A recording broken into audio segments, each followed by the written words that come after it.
Abusian breaking news abeto dwane jese ohwe abra omampanyi address state of the nation impromptu statement baako collapse say no they observe silence for 5 minutes 3 to 5 minutes and sana kufa the toss inti nkohwe at the moment. This is a very sad news we need because we hear the mood of the speaker and the mood of a Kufuado now during say we're trashing it thinks something after the collapse and as after the faint there must be a bad news.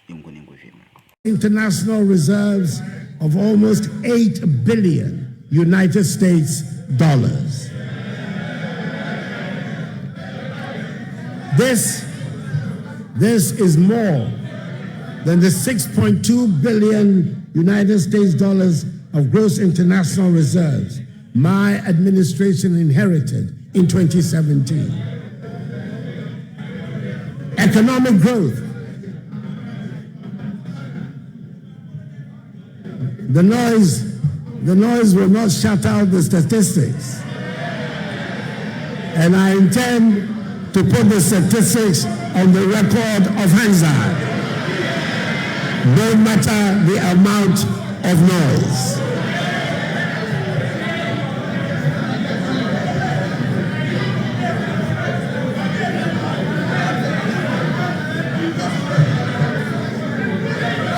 Mr.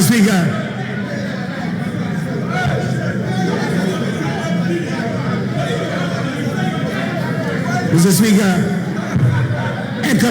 economic growth. Honorable members, the level of interruption is high. Please, honorable members.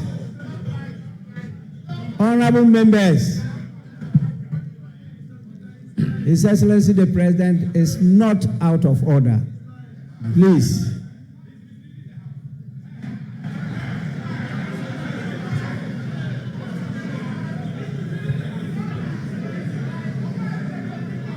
Honorable members, your statistics might be different from his, but that doesn't mean he's misleading the House.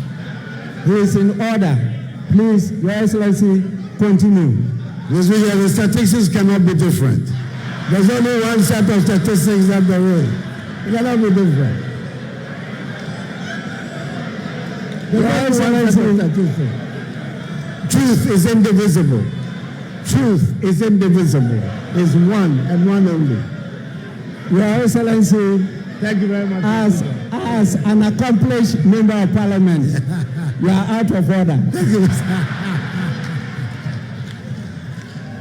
Mr. Speaker, economic growth has also returned to the pre-COVID trajectory with an impressive growth rate, rising from 4.8% in the first quarter of 2024, 7% in the second quarter, and 7.2% in the third quarter.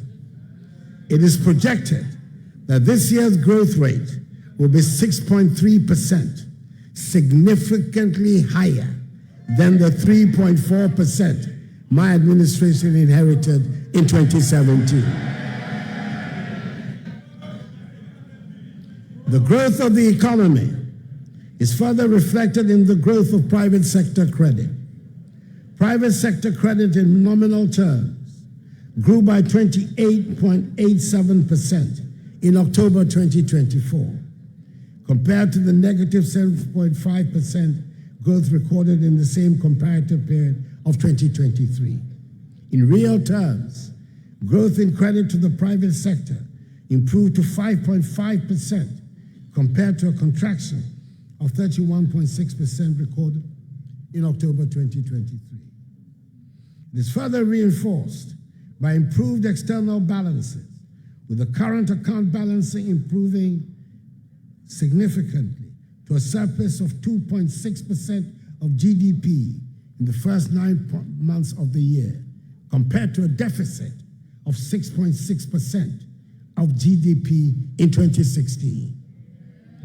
In much the same way, the trade balance has improved and stands at a surplus of 3.85 billion United States dollars, compared with the deficit of 1.8 billion United States dollars in 2016. Headline inflation, which stood at 23% in November, is still very high, but this is coming down from 54% recorded in December 2022, following the effects of COVID-19 and other global economic pressures. Encouragingly, food prices have also begun to decline, bringing some relief to households and contributing to a reduction in the overall cost of living. Government has implemented significant measures to address the hardships that accompanied the economic difficulties. These include increased budgetary allocations towards the school feeding program, the capitation grant, the National Health Insurance Scheme, and the Livelihood Empowered Against Poverty program, LEAP. The stock of public and publicly guaranteed debt increased during the economic difficulties.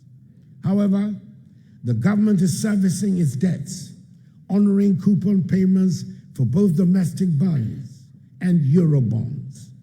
Moreover, the debt levels are reducing, recording a significant reduction in the debt stock by 46.8 billion Ghana cedis to 761.0 billion Ghana cedis in October 2024, from 807.9 billion Ghana cedis in September 2024. The public debt to GDP ratio, therefore, reduced from 79.2% in September 2024 to 74.6% in October 2024. This is expected to reduce further to 55% of GDP in net present value terms, a level that restores Ghana's debt sustainability. It is hoped that the new government will continue with the policies being implemented to achieve the debt sustainability target. I'm happy to inform the House that today, 3rd January 2025, the government will honor coupon payments to our Eurobond holders amounting to $346 million United States dollars. We cannot afford to default on our debt repayments. These achievements demonstrate our firm commitment to the policies, structural reforms, and program objectives and targets under the program. Let me at this juncture state unequivocally that the banking sector cleanup undertaken by my administration was an act of necessity, not of vendetta. It was a bold and decisive intervention to safeguard the strength and integrity of Ghana's financial system. The illegalities and irregularities perpetuated by the affected banks and financial institutions are well documented and indisputable. These practices threaten the very foundation of our banking sector and jeopardize the hard-earned savings of millions of Ghanaians. Our actions ensure that not a single depositor lost their money, an unprecedented achievement in financial crisis management. Today, the results are there for all to see. A more robust, stable, and resilient banking sector capable of driving economic growth and supporting the aspirations of our people. It was a necessary decision to restore public confidence and secure the future of Ghana's financial sector. Mr. Speaker, my government recognized at the very outset that the fight against corruption required more than rhetoric. It demanded systemic, sustained, and strategic action. To this end, my government initiated a holistic program of legislative, administrative, financial, and technological reforms. Indeed, one of my most satisfactory moments as president was when we established the Office of the Special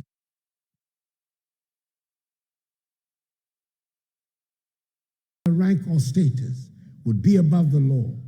Its creation was initially met with considerable skepticism in some quarters, but I believe now that there is general consensus that has been an important contributor to our anti-corruption efforts. During my first term, we passed